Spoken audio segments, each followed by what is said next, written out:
Before I talk, let me tell you, someone sent me a message that today is a World's Marriage Day. World's Marriage Day? I immediately took a 2 minutes of silence, and then I thought I must talk to you. And when I looked to my bookshelf, my eyes fell on one of the finest novel I had ever read, and that was Khushwant Singh's novel Delhi. So I thought of today talking to you, my friends, on Delhi. Now, the author Khushwant Singh novel Delhi, it stands unique in its political history of Delhi. It took him 25 years of research and writing to write this book, and it was published in 1990. And I can see the date on 13th January uh, 2000. I took this book and then read it. The author himself, in a foreword, he admits that he put in this novel all he had in him as writer: love, lust, sex, hate, vendetta, and violence. And he says, above all, tears.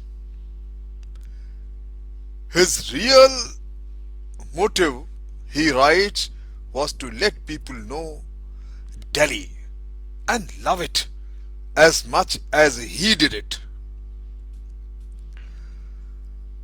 Now, my friend, among the all the capitals of the world, I feel that Delhi is unique.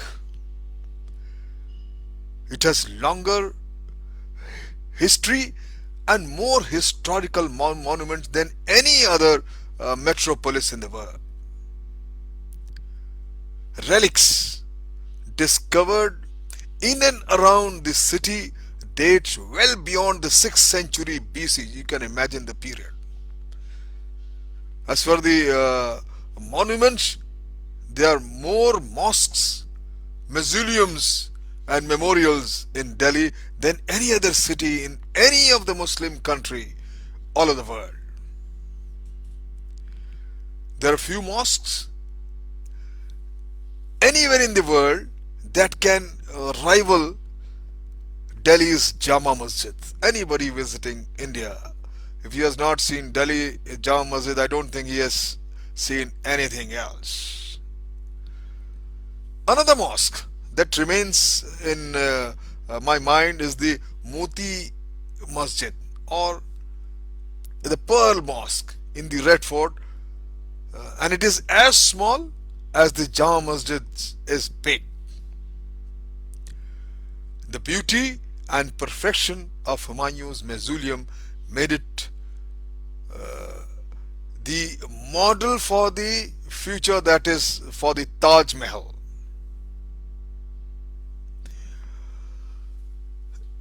Delhi has many exquisite modern buildings, as well as the Rashtrapati Bhavan, the Secretariat, Parliament House, India Gate, the river Yamuna, second only to Ganges in sacredness, marks Delhi esteem's boundary, esteem and eastern boundary, and a rocky ridge, the end of the Aravalli range, its western end. Between the river and the ridge rose several cities, each one the share of the empire of Hindustan. As its population multiplied and spilled over the river and the ridge, Delhi became, after Calcutta and Bombay, the largest city of India. My friend, most of the Delhi trees grow wild, but a succession of rulers who laid out gardens and orchards wherever they lived. is amazing. Actually, very little remains of these gardens today beside their name. Hayat Baksh, Qudsiya, Roshanara, Mahaldar Khan, and many others. The most significant contribution was made by the British when they included extensive planting of trees in their blueprint for New Delhi. Saplings were planted as roads were laid out. The massive shade giving banyan, neem, jamun, arjun, mawa, and molasses that line the avenues of the central Delhi. And after independence, the quick growing jacaranda, laburnums, gulmohars, and eucalyptus. Between the old and the new, there is not a season when some tree or the other is not in full flower. That is the beauty, the kind of planning they did.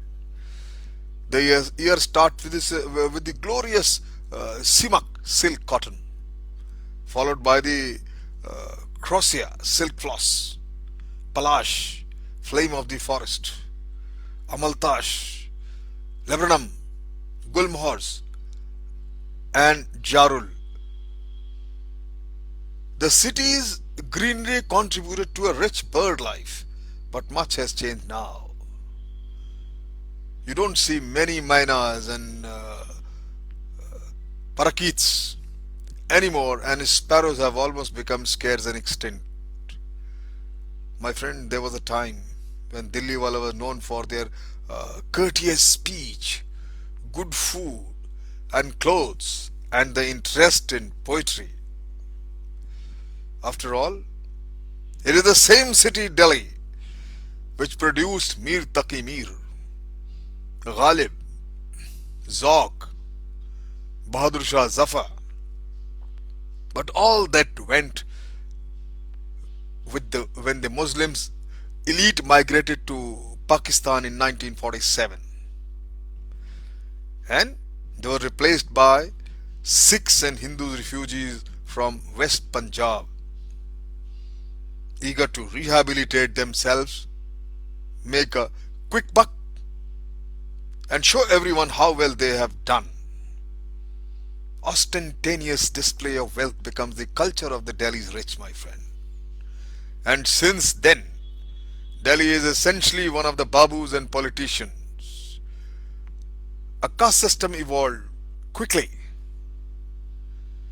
A caste hierarchy, a bureaucracy, where you get judged by your status in civil services and politics, and politicians have their own ways and means of letting people know how important they are.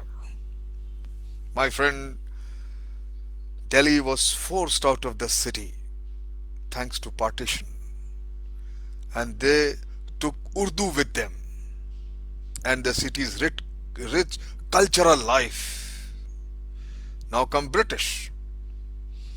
British has very carefully planned Delhi for a limited population.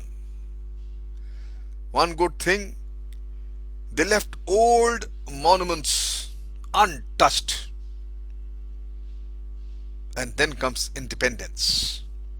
Independent India's new ruler did not have time to plan for a future. And then, unfortunately, a huge part of the city was pulled down to make way for bazaars, various bazaars. New colonies sprang up everywhere, smothering the ancient monuments. When you see the old documents, the photographs, the old coffee table books on Delhi, your heart pains. And one can say with grief that it was simply the murder of some part of the heritage. This saddens me. My friend, finally I would say, You love it or hate it, but you cannot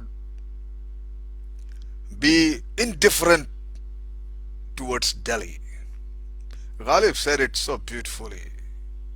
He said much better than anyone else. He says, I asked my soul, what is Delhi? And my soul replied, the world is a body and Delhi is its life. How true.